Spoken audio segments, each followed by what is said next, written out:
بعض لوگ یہ سمجھتے ہیں کہ بھئی ذکر زبان سے کرنے کا کیا فائدہ. بس اوقات ایسا ہوتا ہے ذکر شروع کیا، اب ذہن کہیں اور چلا گیا، دل کہیں، دماغ کہیں، اور زبان سے ذکر ہو رہا ہے، تو کیا فائدہ اس کا؟ اور ایک کسی نے شعر بھی کہہ دیا کہ بر زباں تسبیح و در دل گاؤ خر، این چنی تسبیح کیا دارد اثر. کہ زبان پہ تو تسبیح ہے، سبحان اللہ آدمی کہہ رہا ہے، اور دل میں گائے کا اور گدھے کا خیال آ رہا ہے. تو وہ شاعر کہتا ہے کہ این چنی تسبیح کیا دارد اثر، ایسی تسبیح کیسے فائدہ پہنچائے گی، کیا اثر کرے گی. لیکن حضرت کی مولانا مولانا تھانوی قدس اللہ تعالیٰ سرہ نے فرمایا، اللہ تعالیٰ ان کے درجات بلند فرمائیں، کہ یہ کہنے والا جو ہے یہ حقیقت سے آگاہ نہیں. میں کہتا ہوں کہ برزباں تسبیح در دل گاؤ خر، این چنی تسبیح ہم دارد اثر. کہ چاہے زبان یہ ہو کہ زبان پر تسبیح اور دل میں دوسرے خیالات آ رہے ہیں، لیکن یہ تسبیح بھی اثر رکھتی ہے، کم صحیح، لیکن یہ بھی بے اثر نہیں، خالی از فائدہ نہیں. اور حضرت گنگوہی قدس اللہ تعالیٰ سرہ کا ارشاد پتہ نہیں ہمارے کتنے بزرگوں نے نقل فرمایا ہے. حضرت گنگوہی رحمۃ اللہ علیہ جو قطب الارشاد، ان کا یہ ارشاد نقل فرمایا ہے.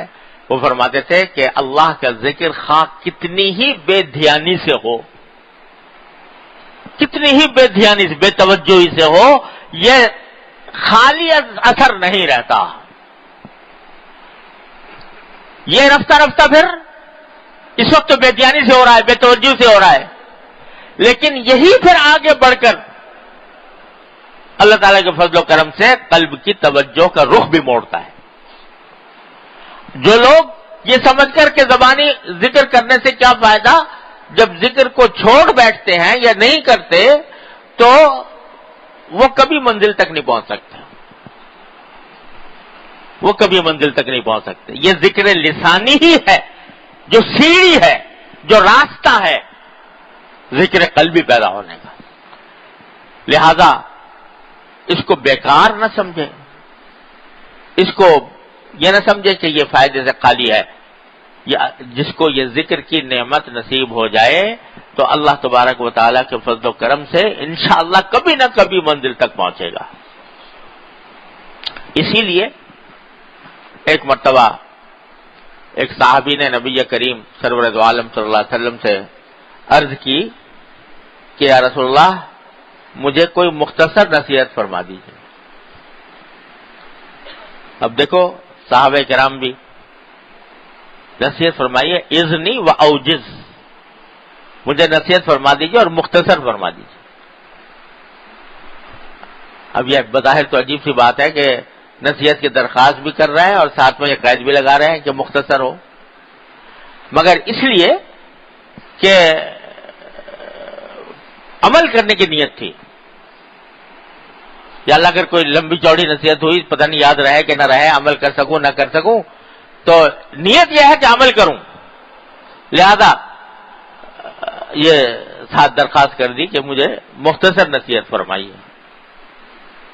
تو نبی کریم سرور دو عالم صلی اللہ علیہ وسلم نے یہ نہیں فرمایا کہ ارے بھائی خدا کے بندے تم مجھ سے نصیحت کی فرمائش بھی کر رہے ہو اور شرطیں بھی لگا رہے ہو کہ مختصر ہو. آپ نے قبول فرمایا کہ ٹھیک ہے، اگر تمہیں نصیحت مختصر چاہیے تو مختصر ہی کرتے ہیں. کیا فرمایا؟ ان یکون لسانک رطبا بذکر اللہ او کما قال صلی اللہ علیہ وسلم. مختصر نصیحت یہ ہے کہ تمہاری زبان اللہ کے ذکر سے تر رہے. کیا مانا؟ کہ کوشش کرو کہ ہر وقت تمہاری زبان پر کوئی نہ کوئی ذکر رہے، چلتے پھرتے اٹھتے بیٹھتے جس حالت میں بھی ہو تمہاری زبان تر رہے اللہ کے ذکر سے.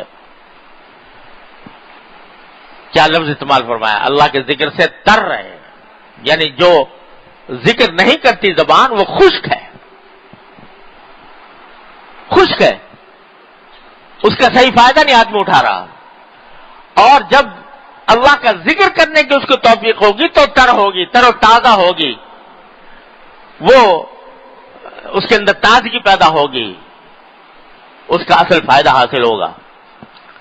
تو لسانوں کا رطبم بذکر اللہ او کما قال صلی اللہ علیہ وسلم، کہ تمہاری زبان اللہ کے ذکر سے تر رہے۔ یہ مختصر نصیحت کرتی ہے تو مختصر، لیکن اگر عمل کر لیا جائے اس پر تو سارا دین اس میں آ جائے گا۔ آدمی چلتے پھرتے اٹھتے بیٹھتے ذکر کر رہا ہے، اللہ تبارک و تعالیٰ کا ذکر زبان پر ہے، تو اس کے نتیجے میں اللہ تعالیٰ کا قرب حاصل ہوتا رہے گا، اس کے درجات بلند ہوتے چلے جائیں گے۔ ہمیں نہیں معلوم کس ذکر میں کیا معارف اور حقائق اور کیا اسرار اللہ تبارک و تعالیٰ نے رکھے ہیں۔ حدیث میں تو پڑھ لیا کہ ایک مرتبہ سبحان اللہ کہنا یہ میزان عمل کا پلہ بھر دیتا ہے۔